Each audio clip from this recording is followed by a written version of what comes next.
Welcome everyone to this video tutorial on ER diagram.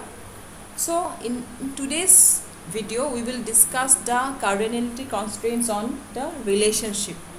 So in the last video we have seen what is a relationship and what are the different types of relationship with their based on their degree. So now cardinality constraint express the number of entities to which another entity can be associated via a relationship set. Or to be more meaningful, you can say that the cardinality ratio for a binary relationship, because it is cardinality constraints are most useful in describing binary relationships. Okay, so the cardinality ratio for a binary relationship specifies the maximum number of relationship instances that an entity can participate in. Fine. For a binary relationship, the mapping cardinality must be one of the following types. One can be one to one, one to many, many to one, and many to many. So cardinality constraint is defined generally for a binary relationship, which specifies the maximum number of relationship instances that an entity can participate in a relationship. Fine. So let's take one by one. So first we will see one to one relationship. So what is a one-to-one relationship? So in case of one-to-one relationship exists when a single instance of an entity is associated with a single instance of another entity. So it is known as the one-to-one relationship. So one-to-one relationship is given in the following example. Person has passport. So we all know that a particular person can have only one passport, and a single passport is given to only a single person only.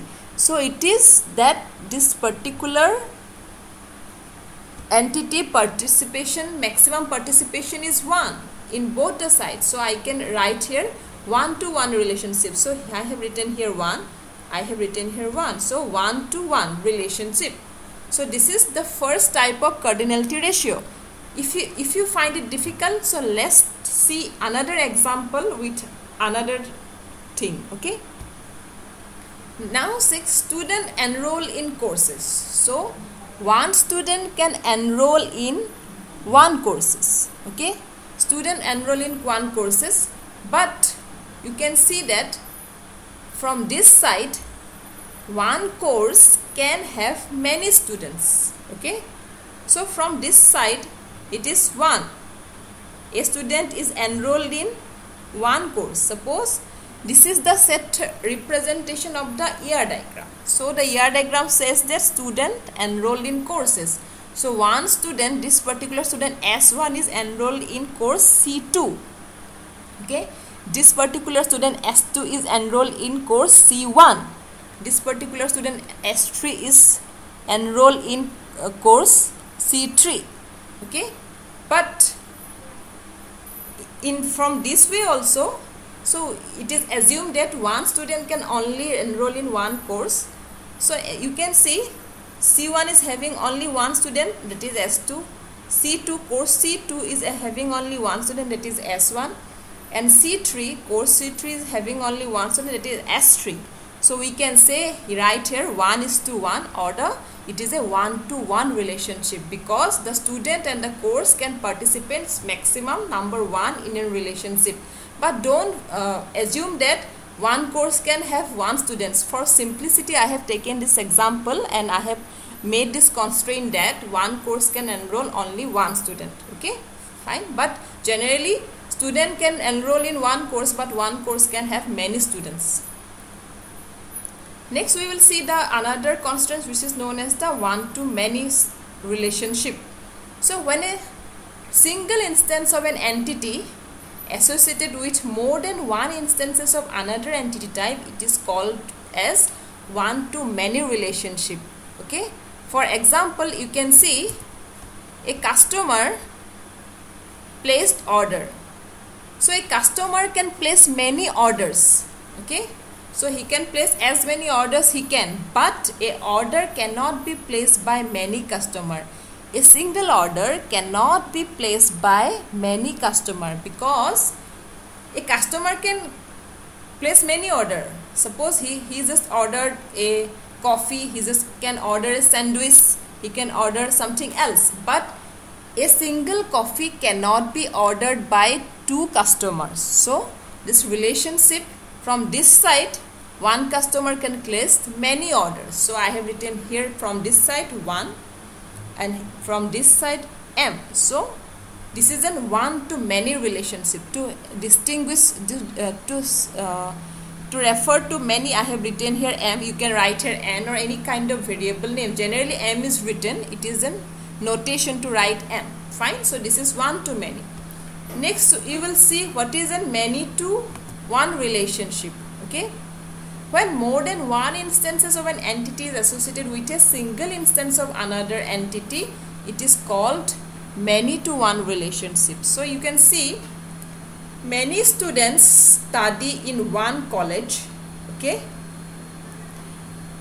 but many students can study in a single college, but a student cannot study in many colleges. Okay, so this is the general or real life example I am giving you. You have to think that the maximum number of instances that the student can participate in this relationship will be many, but a student, if you see from this side, cannot study in many colleges at the same time. Okay, he can study at colleges from time to time, because degree course he has studied in one college, HS he will be studied in another college, but at the same time he cannot pursue two degree from the same college. So this particular relationship is many to one. So I have written here m to justify this many, and one I have written to here is to one college. Fine.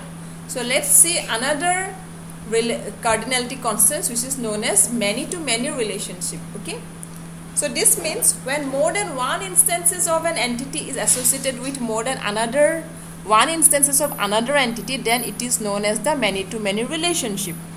For example, if you see in this particular ER diagram, students assign projects. So you can see that a student can be assigned to many projects and a project can be assigned to many students. For example, a student can be assigned to database project, network project, or any other project, web project. Okay, and the same project, suppose to design a library management system, that is a project name, and that particular project can be also assigned to many students. Okay, so this is how this many to many relationship exists. Okay, student assigned projects. Okay, so you can either write m is to n. In some books it is follow m is to n also. So you can write here the cardinality constraint values. Okay, so apart from this value, some other notation also exists in the books. You can find that these are the books. Basic cardinality type is 1 is to 1. It is written like this notation. 1 is to many, it is written like this, and many is to m is to n, it is really written like this. So using these features, now you will be able to draw basics ER diagram. Okay, you can use the entities, you know what are the attributes, you know what are the relationship, what are the degree of the relationship, and what are the cardinality type in the relationship. So using this all, you will try to just draw an ER diagram with this few basics concepts. Fine. In some other books, this particular symbols are also used. For many to many relationship, this particular symbol is used. For one to one relationship, there is an arrow in both the entities, and for many to one relationship, there is an only arrow mark for the one relationship. In the many side, it is kept as blank. So you can use either any of this notation to draw the ER diagram. Hope you like this video. Thank you very much.